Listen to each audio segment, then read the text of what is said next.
అదే RTV app వార్తల్ని క్షణాల్లో చదివే అవకాశం ఉంటుంది. ఒక న్యూస్ పేపర్, ఒక టెలివిజన్ ఛానల్ మీ చేతుల్లో ఎప్పుడూ ఉంటాయి. మా నాయకుడు మాకు ఇచ్చిన స్ఫూర్తి పదవి కంటే కూడా ప్రజలు ముఖ్యం, ప్రజల సమస్య మీద పోరాడాలి ముఖ్యం అని చెప్పని మా నాయకుడు కీర్తిశేషులు వంగవీటి మోహన్ రంగ గారు మా అందరికీ నేర్పించారు. కాబట్టి ఇవాళ ఈ ప్రాంతంలో పులివర్తి నాని గారికి వచ్చి మీ అందరితో కలిసికట్టుగా ఎన్నికల ప్రచారం చేయడం జరుగుతోంది. మీ ప్రాంతం నుంచి ఇక్కడ ఒక అభ్యర్థి నుంచోబెట్టారు.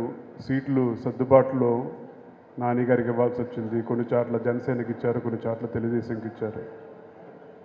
జనసేన సీట్లు తక్కువ తీసుకుందని చెప్పని అవతల వాళ్ళు నానా రకాలుగా మాట్లాడుతూ ఉన్నారు. సీట్లు ఎన్ని తీసుకున్నారని చెప్పనేది కాదు అక్కడది.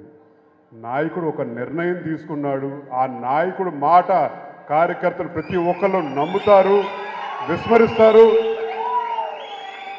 ఆదేశిస్తే ఎవరినైనా సరే తరిమి కొడతారు, ఎవరినైనా సరే నుంచోబెట్టి గెలిపించగలుగుతారు సత్తా ఉందని చెప్పని పవన్ కళ్యాణ్ గారు నిర్ణయం తీసుకోవడం జరిగింది. తప్పకుండా జన సైనికులందరూ కలిసికట్టుగా మన నాని గారిని గెలిపించే బాధ్యత అందరూ తీసుకోవాలి. ఇవాళ ఇక్కడి నుంచి ఈ ప్రాంతం నుంచి మొదలుపెట్టి జగన్ రెడ్డి గారు బస్ యాత్ర చేస్తూ ఉన్నారు. ప్రజలందరికీ సంక్షేమం ఇచ్చానని చెప్పి అంటూ ఉన్నారు. బటన్ నొక్కానని చెప్పి అంటూ ఉన్నారు. చాలా కాలం తర్వాత ప్రజల మధ్యలోకి వచ్చారు. అది ప్రజలు ఏ రకంగా ఉన్నారో ఆయనకి అర్థం కావట్లేదు. ప్రజలందరూ కూటమికి విజయం చేకూర్చాలని చెప్పని ఒక దృఢ సంకల్పంతో ఉన్నారని చెప్పని కూడా చెప్తా ఉన్నాను. ఒక్కో కుటుంబానికి 50,000 ఇచ్చాను, ₹1,00,000 ఇచ్చానని చెప్పి అంటా ఉన్నారు. మీ కుటుంబానికి ఎంత వచ్చిందో అని చెప్పని కూడా చెప్తే బాగుంటుందని చెప్పని కూడా మీ ద్వారా కోరుకుంటా ఉన్నాను. ఈ ప్రాంతంలో ఇవాళ గెలిచిన ప్రజాప్రతినిధులు ఈ గత 5 సంవత్సరాల్లో మొత్తం ఎన్ని వేల కోట్లు సంపాదించారో చెప్తే కూడా బాగుంటుందని చెప్పని కోరుకుంటా ఉన్నాను. పేదలకి సెంటు భూమి ఇచ్చారని చెప్పి అంటా ఉన్నాడు. సెంటు భూమి ఇచ్చారు సరే, మీరు ఎన్ని ఎకరాలు దోచేశారో చెప్తే కూడా బాగుంటుందని చెప్పని కూడా కోరుకుంటా ఉన్నాం. అదే అందరికీ బటన్ నొక్కుతా అని చెప్పి అంటా ఉన్నాడు.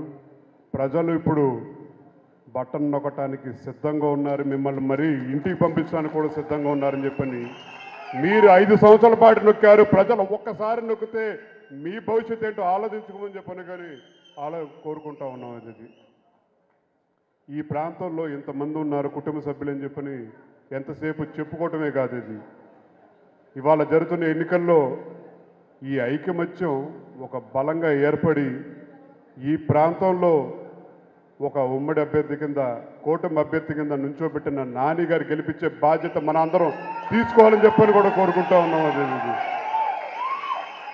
పైన నాయకులు తీసుకున్న నిర్ణయానికి కార్యకర్తలు ప్రతి ఒక్కరు శిరస్సు ఉంచి మనందరం కలిసికట్టుగా ప్రయాణం చేయాల్సిన అవసరం ఉంది. తప్పకుండా ఈసారి ఈ ప్రాంతానికి ప్రజలు తీర్పిస్తారు. ప్రజా తీర్పు కూటమి గెలుపని చెప్పని కూడా మీ అందరికీ సభాముఖం తెలియజేస్తూ ఉన్నాను. జగన్ ముఖ్యమా లేదంటే జనం ముఖ్యమా అని చెప్పంటే జనం ముఖ్యమని చెప్పని ఈ కూటమి విజయంతో మీరందరూ తీర్పు ఇవ్వాలని చెప్పని కోరుకుంటూ, తప్పకుండా ఈ ఎన్నికల్లో మాకు ఇచ్చిన స్ఫూర్తి మా నాయకులు రంగా గారు ఎప్పుడో ఒక పిలుపునిచ్చారు. ఆ స్ఫూర్తితో మేము వెళ్తా ఉన్నాం. చేయి కలుపు, చేయి జారది గెలుపు అని చెప్పని ఆ పిలుపుతోటి మీ అందరూ ఒక ఐకమత్యంగా నుంచుని ఈ ప్రాంతానికి దోపిడీదారులొద్దు, మీకు పనిచేసే నాయకులను ఎన్నుకోండి అని చెప్పని కూడా కోరుకుంటా ఉన్నాం. మీతో కలిసికట్టుగా ఈ ఎన్నికల వేళ ఇది అయిపోయిన తర్వాత మీకు ఎటువంటి సమస్య ఉన్నా సరే నాని గారు మీకు అందుబాటులో ఉంటారు. మేము ఎప్పుడు ఈ ప్రాంతంకి వస్తూనే ఉంటాం. అలాగే మా ప్రాంతంకి వచ్చినా సరే మీ తరఫున ఏ సమస్య ఉన్నా సరే తప్పకుండా నాని గారి దృష్టి తీసుకెళ్ళి ఆయన గెలుపుతోటి ప్రతి ఒక్క సమస్య, ఈ ప్రాంతానికి సమస్య, ఈ మనందరం కుటుంబ సమస్యలు కూడా తీరుద్దామని చెప్పని కూడా మిమ్మల్ని అందరినీ కోరుకుంటూ, ఎంతో ఆప్యాయతతోటి నాని గారు పిలిచారు. ఈ ఎన్నికల్లో జనసేన మీతో పాటు పూర్తి మద్దతు తెలియజేస్తుంది, మీతో పాటు కలిసికట్టుగా నడుస్తుంది. కూటమి అభ్యర్థి కింద మీరు నిల్చున్నందుకు పులవర్తి నాని గారిని అత్యధిక మెజార్టీతో గెలిపించాలని చెప్పని కోరుకుంటూ నాకే అవకాశం ఇచ్చిన మీ పెద్దలందరికీ ధన్యవాదాలు తెలియజేస్తూ సెలవు తీసుకుంటా ఉన్నాను. జోహార్ విఎం రంగా. చంద్రగిరి నియోజకవర్గ బలిజ సోదరుల ఆత్మీయ సమావేశానికి ఇచ్చేసినటువంటి నా సోదరులు అయినటువంటి రాజన్న గారికి, అదేవిధంగా చిత్తూరు పార్లమెంట్ పార్టీ అధ్యక్షులు సోదరులు అయినటువంటి రాజన్న గారికి, వేదిక పైన ఉన్నటువంటి పెద్దలందరికీ, వేదిక దిగి ఉన్నటువంటి నా కుటుంబ సభ్యులందరూ కూడా పేరు పేరున నమస్కారాలు తెలియజేసుకుంటున్నా. ముఖ్యమైన వ్యక్తులందరూ కూడా ఈరోజు మాట్లాడడం జరిగింది. మన వంగవీటి మోహన్ రంగన్న గారి గురించి ఇప్పుడే సిఆర్ రాజన్న గారు చెప్పిన విధంగా రంగన్న గారు అందరి వ్యక్తి, అందరి మనిషి. కొన్ని పరిస్థితుల్లో మనందరం కూడా ఆయన వెనక ఉండాల్సిన పరిస్థితి ఉంది.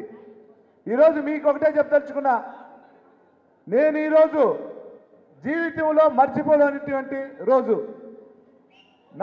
నేను డ్రైవ్ చేస్తా ఉంటే నాతో పాటు రాధా గారు వస్తే ఆ అనుభూతి మర్చిపోలేదని కూడా సభాముఖం కూడా ప్రతి ఒక్కరు కూడా తెలియజేసుకుంటున్నా. మీరందరికీ మనసులో ఒక అభిప్రాయం ఉంది. తెలుగుదేశం పార్టీ, వైసీపీ పార్టీ నుంచి వచ్చినటువంటి రాధన్న గారికి తెలుగుదేశం పార్టీ టికెట్ ఇవ్వలేదని మీకందరికీ కూడా చెప్తున్నా. రాధన్న గారే వద్దనుకున్నారు. నా సోదరులందరూ నిలబడి ఉన్నారు. గెలిపించాలి రాష్ట్రంలో. ఈ దుష్ట చతుష్టమైనటువంటి వైఎస్ఆర్ పార్టీని కూటమి వేళ్లతో పెకిలించాలి. నా ప్రజలందరూ బాగుండాలి. నా ఆంధ్ర రాష్ట్రంలో ఉన్న కుటుంబ సభ్యులందరూ బాగుండాలంటే నేను తిరిగి తెలుగుదేశం పార్టీ అభ్యర్థులు, జనసేన పార్టీ అభ్యర్థులను, బీజేపీ పార్టీ అభ్యర్థులను గెలిపించాలని ఆ రోజు ఏ విధంగా రంగా గారు అనుకున్నారో ప్రజల కోసం ఈరోజు అదే బాటలో ఆయన పయనిస్తున్నారు. కాబట్టి సభాముఖంగా ఆయనకు ఒకసారి మనసు పూర్తిగా అందరూ కూడా మన చేతులెత్తి దండం పెట్టాలని కూడా ప్రతి ఒక్కరిని కూడా కోరుకుంటున్నా. మీకు తెలుసు, ఎవరికి కానీ పదవి అనేది వద్దనరు, కానీ అటువంటిది నాకు పదవి వద్దు, నా ప్రజలు బాగుండాలన్నారు. కాబట్టి వారికి కూడా వేదిక పై నుంచి శిరస్సు వంచి నమస్కరిస్తున్నా. అన్న, నేను ఇక్కడ చెప్తున్నా, Telugu Desam party, Janasena party, BJP party ఉమ్మడి అభ్యర్థిగా నేను ఈరోజు నిల్చుంటున్నా. గతంలో తెలుసో తెలియకుండా నా వల్ల ఏదైనా పొరపాట్లు జరిగితే సోదరులందరూ కూడా క్షమించాలని కూడా సభాముఖంగా కూడా కోరుకుంటున్నా.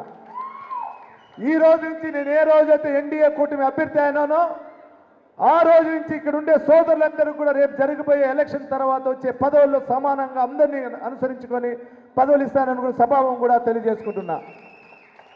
నేను ఏ రోజైతే చంద్రగిరి నియోజకవర్గ ఇన్ఛార్జికి వచ్చానో ఆ రోజు నుంచి బలిజ సోదరులకి మండల పార్టీ ప్రెసిడెంట్లు కానీ, జిల్లా పార్టీ కానీ, రాష్ట్ర పార్టీ కానీ, మహిళా వింగ్ కానీ, టీఎన్టీసీ కానీ, వాణిజ్య విభాగం కానీ అన్నిటిలో కూడా సమానంగా అందరికి ఈక్వల్గా కూడా నేను ఇచ్చానని కూడా సగౌరవంగా కూడా నేను తెలియజేసుకుంటున్నా. ఎందుకు ఇదంతా చెప్తున్నా అంటేనా, నాకు తెలుగుదేశం పార్టీ నాని అనే వ్యక్తి అందరి వ్యక్తి, మీ అందరి వ్యక్తి. చెవిరెడ్డి భాస్కర్ రెడ్డి లాగా ఒక వ్యక్తిని కాదు, వాడుకునే వ్యక్తిని కాదు. మీరు చూస్తుంటారు లాస్ట్ ఎలక్షన్లో ఏ విధంగా మనలందరినీ వాడుకున్నాడు, ఈరోజు ఏ విధంగా వదిలేశాడు మీకు తెలుసు. ఎమ్మెల్యే గెలిచిన తర్వాత ఏ పదవైనా బలిజ సామాజిక వర్గం సోదరులకు కానీ మిగిలిన సామాజిక వర్గ సోదరులకు కూడా ఇచ్చాడో చూడండి. ఆయనతో కష్టపడినటువంటి ఆయన సోదరులకు కూడా ఇవ్వలేని పరిస్థితి ఈరోజు భాస్కర్ రెడ్డికి ఉంది. ఆయన కుటుంబానికి తప్పించి ఎవరికి ఆయన పదవి లేదు, ఆయన సొంత కుటుంబాన్ని తప్పించి. నేను అటువంటి పొరపాటు చేయనని కూడా సభాముఖంగా కూడా ఇంకోసారి తెలియజేసుకుంటున్నా. చివరిగా ఒకటే అన్న, మన ముందుండేది 175 నియోజకవర్గాల్లో 150 నియోజకవర్గాలు గెలిపించాలి. 25 సంవత్సరాలు ఆ రోజు రామూర్తి అన్న తర్వాత ఇంతవరకు మన చంద్రగిరి నియోజకవర్గం గెలవాలా. ఆ రోజు మీ అందరి మద్దతు ఆ రోజు రామూర్తి అన్న గారు గెలవడం జరిగింది. ఈ రోజు కూడా చెప్తున్నా, మీ అందరి మద్దతు చంద్రగిరి పాలించినట్టు రాయల కోట పైన తెలుగుదేశం జెండా ఎగరేయాలంటే మీ మద్దతు కావాలని కూడా ప్రతి ఒక్కరిని కూడా పేరు పేరును కోరుకుంటున్నా. మీ అందరికీ మళ్ళా నేను మీ ఇంట్లో కుటుంబ సభ్యుడు. నాని అనే వ్యక్తి ఎమ్మెల్యే కాదు, నాని అనే వ్యక్తి మీ తమ్ముడు ఉండొచ్చు, మీ అన్న. ఎవరయ్యా మీ ఎమ్మెల్యే అంటే మా అన్న లేదు మా తమ్ముడు మా కొడుకు అని చెప్పాల్సిన పరిస్థితి మీ దగ్గర ఉంటుందని కూడా తెలియజేసుకుంటూ, ఇప్పుడు మన ముఖ్యమైనటువంటి మన అతిథి అయినటువంటి రాధా గారు మాట్లాడతారు కాబట్టి సభ టైం అయిపోయింది కాబట్టి ముగిస్తూ, vote for vote for vote for vote for vote for vote for. మరిన్ని వీడియోస్ కోసం ఛానల్ ని సబ్స్క్రైబ్ చేయండి, లేటెస్ట్ అప్డేట్స్ కోసం వాట్సాప్ ఛానల్ ని ఫాలో చేయండి అండ్ లింక్ డిస్క్రిప్షన్ లో ఉంది.